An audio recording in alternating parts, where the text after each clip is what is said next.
Hey guys, it's Caitlin, the dietitian at New South Wales Athletics. So today I wanted to chat through a few nutrition considerations for if your goals are to rebuild in the off season.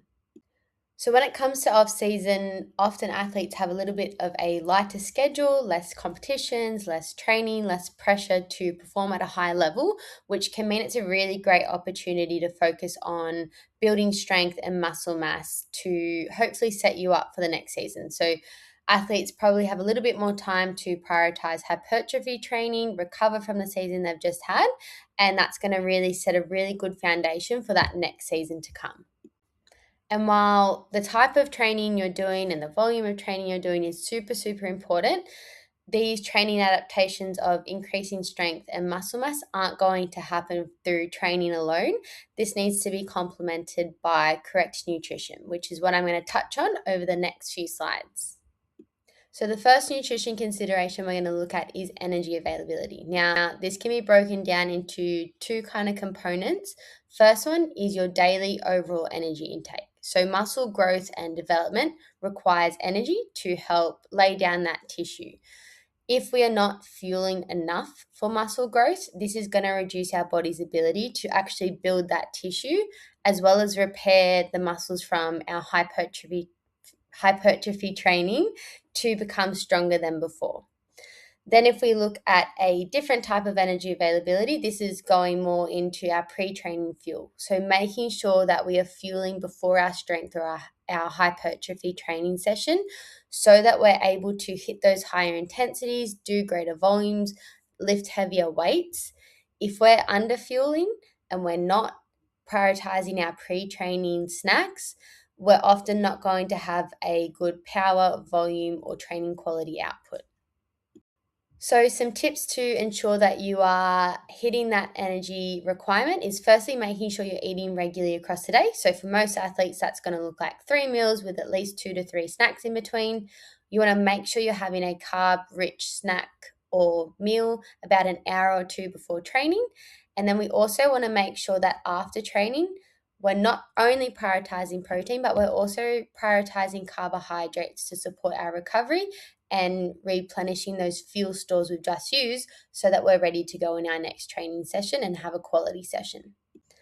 Nutrition consideration number 2 is to look at our recovery nutrition. So when we look at our post-exercise nutrition, the main goal of this is to support that muscle repair and start to help our body adapt to the training stimulus so we can become stronger. So when we want to build our recovery meal or snack, there's a few things we want to try and aim to include. So we want a good source of protein to help that muscle repair. So ideally, we want to sit around 20 to 30 grams of protein in that meal or snack, depending on if it's a meal or a snack. We want a good source of carbohydrates. So like I mentioned before, we want to replenish those fuel stores we've just used.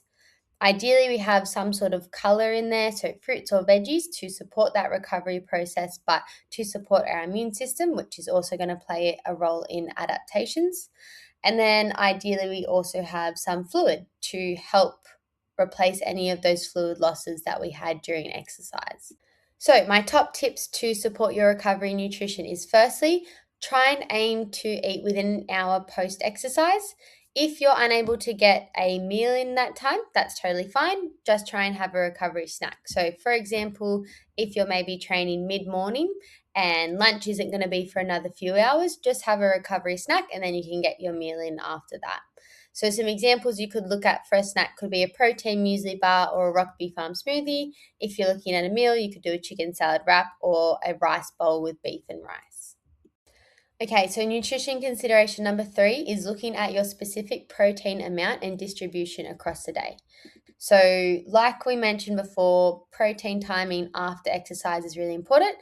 But what's probably more important is your total daily protein intake and how you distribute that across the day, because the way you do this can help maximize muscle protein synthesis, which is just a fancy phrase for building muscle. So my top tips for helping with this is firstly working out how much protein you might need as an individual. So as a rough guide, if we're looking at building muscle, we want to be hitting around about 1.6 to 2 grams of protein per kilo of body weight per day. Now, that's going to vary based on you as an individual. That's just a general guideline. We want to aim to spread our protein intake across our 3 main meals and at least 1 snack. Okay, so we want to make sure our main meals have good sources of protein, roughly between 20 to 40 grams of protein in our main meals. And then we want at least one of our snacks in the day to also contain protein. Again, amounts will be based on you as an individual. Okay, so nutrition consideration number 4, and probably one that is often overlooked, is your diet quality. This still matters.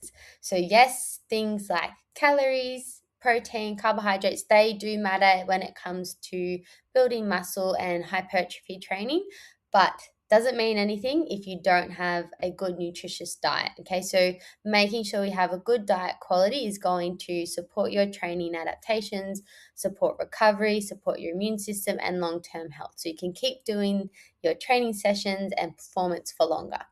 So some key nutrients that we want to keep an eye out for are things like iron, calcium, and vitamin D, omega-3s, and antioxidants. So my top tips to help maintain your diet quality is, firstly, try and eat a variety of whole foods because different types of foods will offer different nutrients. We want to make sure we're trying to hit our 2 pieces of fruit and 5 serves or more of veggies a day. And if we can, try and include oily fish such as salmon around 2 to 3 times a week. So, to wrap up what we've discussed today, building muscle in the off season is a great goal to have, but it's not only about the training. We also want to make sure our nutrition is supporting these adaptations. So, a few things to keep in mind: make sure we have adequate fuel so that we have enough energy for our body to use to lay down that tissue to grow your muscle. We want to make sure we're eating properly before and after our sessions so that we get that quality session in and we're recovering properly. We want to prioritize our protein intake, our daily amount, as well as how it is spread across the day. And then we also want to maintain good diet quality to support our recovery, our health, and our well-being. Okay, so consistent nutrition habits at this time can help you prepare for the next season and can really make a difference. So I hope that you were able to get a few different tips and tricks to set you up for the off season. If you were looking for some more personalized support, you can use the code on the page to receive 20% off an initial dietitian appointment. But otherwise, I hope you enjoyed, and I'll see you in our next one.